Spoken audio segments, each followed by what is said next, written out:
ಬೆಂಗಾಲ್ ಚಂಡಮಾರುತಕ್ಕೆ ರಾಜ್ಯದ ಜನ ತತ್ತರಿಸಿ ಹೋಗಿದ್ದಾರೆ. ಇನ್ನು ಮಂಡ್ಯ ಜಿಲ್ಲೆಯ ರೈತರು ಕೂಡ ಈ ಒಂದು ಚಂಡಮಾರುತಕ್ಕೆ ಕಂಗಾಲಾಗಿರುವಂಥದ್ದು. ಬೆಳೆದಂತಹ ಬೆಳೆ ಇದೀಗ ಸಂಪೂರ್ಣವಾಗಿ ಮಳೆ ನೀರಿನ ಪಾಲಾಗ್ತಾ ಇದೆ.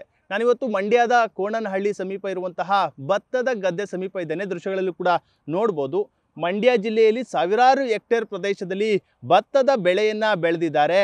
ಕಳೆದ ವರ್ಷ ಬರಗಾಲ ಇತ್ತು, ಆದರೆ ಈ ಬಾರಿ ಉತ್ತಮವಾದಂತಹ ಮಳೆ ಬರ್ತಾ ಇದೆ. ನಾಲೆಗಳಿಗೂ ಕೂಡ ನೀರನ್ನು ಹರಿಸಲಾಗ್ತಾ ಇದೆ. ಆ ನಿಟ್ಟಿನಲ್ಲಿ ಭತ್ತ ಸೇರಿದಂತೆ ಕಬ್ಬು ವಿವಿಧ ಬೆಳೆಗಳನ್ನು ಈಗಾಗಲೇ ಬೆಳೆದಿರುವಂಥದ್ದು.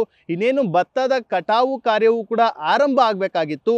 ಆದರೆ ಬೆಂಗಾಲ್ ಚಂಡಮಾರುತದಿಂದ ಇದೀಗ ರೈತರು ಕಂಗಾಲಾಗಿದ್ದಾರೆ ಅಂತಲೇ ಹೇಳ್ಬೋದು. ಸಾವಿರಾರು ಹೆಕ್ಟೇರ್ ಭತ್ತ ಸಂಪೂರ್ಣವಾಗಿ ನಾಶವಾಗುವಂತಹ ಹಂತಕ್ಕೆ ಬಂದು ತಲುಪಿದೆ. ದೃಶ್ಯಗಳಲ್ಲಿ ನೋಡ್ತಾ ಇದ್ದೀರಾ, ಸಂಪೂರ್ಣವಾಗಿ ಭತ್ತ ಇದೀಗ ಮಲಗಿರುವಂಥದ್ದು. ಅಂದರೆ ಮಳೆ ಹಾಗೆ ಗಾಳಿಗೆ ಸಂಪೂರ್ಣವಾಗಿ ನೆಲ ಕಚ್ಚಿದೆ.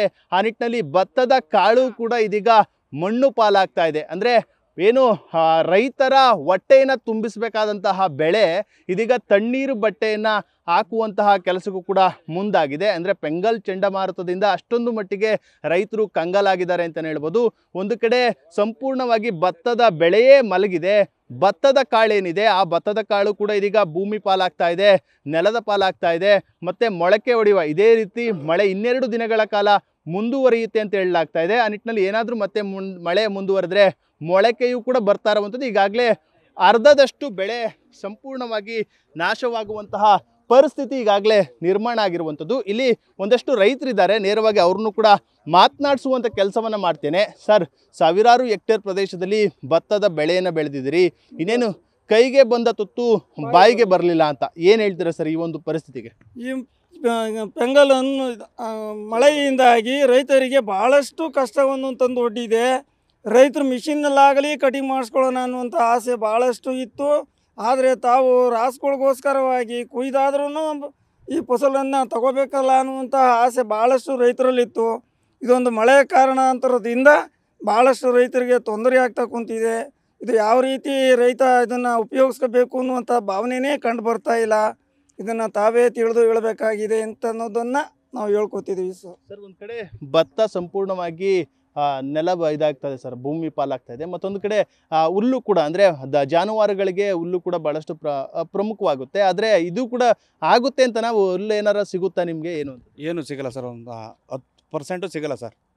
ಹುಲ್ಲು ಜಾನುವಾರುಗಳಿಗೂ ಆಗಲ್ಲ, ಈಗ ನಮ್ಗೆ ರೈತರಿಗೂ ಸಿಗಲ್ಲ, ಯಾರಿಗೂ ಆಗಲ್ಲ. ಈಗ ದಲ್ಲಾಳಿಗಳು ಬರ್ತಾರೆ ನೋಡ್ತಾರೆ ಅಂತಂದರೆ ಆಲ್ರೆಡಿ ಮೊಳಕೆ ಕಡಿತಿದೆ. ಇವತ್ತು ನೀರು ತುಂಬಿದ್ರಿಂದ 3 ದಿನಕ್ಕೆ ಮೊಳಕೆ ಬಂದೇ ಬರುತ್ತೆ.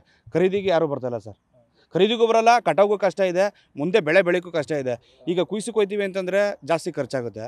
ಖರ್ಚಾದ್ಮೇಲೆ ಇಲ್ಲ ಬೇಡ ಅಂತ ಬಿಡೋಕೆ ಹೋದರೆ ನೆಕ್ಸ್ಟ್ ನಾವು ವ್ಯವಸಾಯ ಮಾಡೋಕೆ ಹೋದರೆ ಟ್ರಾಕ್ಟರ್ ಓಡಿಸ್ಬೋದು, ಇಲ್ಲದ್ರೆ ಒಂದು ಜಮೀನು ಕೆಲಸ ಏನೇ ಬೇರೆ ಮಾಡ್ಸೋಕೆ ಹೋಯ್ತಿದೆ ಅಂತಂದರೆ 1 to 2 ಚಾರ್ಜ್ ಆಗುತ್ತೆ ಸರ್.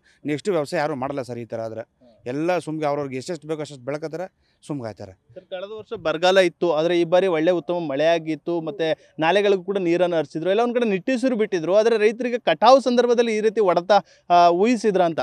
ಇಲ್ಲ ಸರ್, ಈ ಥರ ಆಯ್ತದೆ ಅಂತ ಗೊತ್ತಿರಲಿಲ್ಲ ಯಾವಾಗಲೂ. ಏನೋ ಖುಷಿಯಾಗಿದ್ದೋ, ಎಲ್ಲ ಬೆಳೆ ಆಯ್ತದೆ ಚೆನ್ನಾಗಿ, ಈಗ ಸಂಕ್ರಾಂತಿ ಹಬ್ಬನ ಜೋರಾಗಿ ಮಾಡ್ಬೋದು ಅಂದ್ಕೊಂಡಿದ್ದು. ಈ ಥರದಿಂದಾಗಿ ಈ ಸಲ ಯಾವುದೇ ಥರದ್ದು ಎಕ್ಸ್ಪೆಕ್ಟ್ ಇಲ್ಲ ಸರ್. ಸರ್, ಸಾಲ ಸೋಲ ಮಾಡಿ ಬೆಳೆನ ಬೆಳೆದಿರ್ತೀರಿ ಸರ್, ಅಂದರೆ ರೈತರ ಪರಿಸ್ಥಿತಿ ಏನಾಗ್ಬೋದು ಅಂತ? ಇನ್ನೂ 2 ವರ್ಷ ಹಿಂದೆ ಈಗ ನಿರೀಕ್ಷೆ ಇಟ್ಕೊಂಡಿದ್ರು. ಈಗ ಬೆಳೆ ಬೆಳೆದು ಸಾಲ ತೀರೋಗ್ಬೋದು.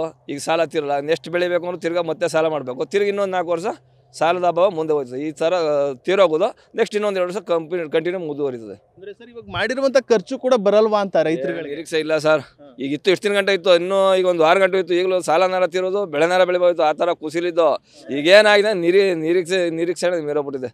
ಬೆಳೆದ ಪ್ರಯೋಜನ ಇಲ್ವ ಅಂತ ಭಾರಿ ಆಸಕ್ತಿ ಇದ್ದು ಮಾತ್ರ. ಭತ್ತ ಎಲ್ಲರೂ ಒಬ್ರಿಗಿಂತ ಒಬ್ಬರು ಭಾರಿ ಚೆನ್ನಾಗಿತ್ತು, ಇಳುವರಿನೂ ಚೆನ್ನಾಗಿತ್ತು. 1 ಎಕರೆಗೆ 40 ಮೂಟೆ ಬೆಳಿತೀವಿ ಅಂತ ನಿರೀಕ್ಷೆ ಇತ್ತು, ನಾನೇ ಹೇಳಿದ್ದೆ. ಈಗೇನಂದರೆ 20ಕ್ಕೂ ಆದೋ ಇಲ್ವೋ ಅದು ಗೊತ್ತಿಲ್ಲ. ಭಾರಿ ಹುಮ್ಮಸ್ಸಾಗಿತ್ತು ಸರ್. ಸರ್, ಇನ್ನೊಂದು 4 ದಿವಸ ಮೊಳಕೆ ಬಂದ್ಬಿಡ್ತದೆ. ಮೊಳಕೆ ಭತ್ತ ಯಾರು ತಗೊಳ್ಳಲ್ಲ, ಖರೀದಿಗೆ ಯಾರು ಬರಲ್ಲ, ವೇಸ್ಟು. ಮಾತ್ರ KRS ಭಾರಿ ಅದ್ದೂರಿಂದ ತುಮಕತ್ತು.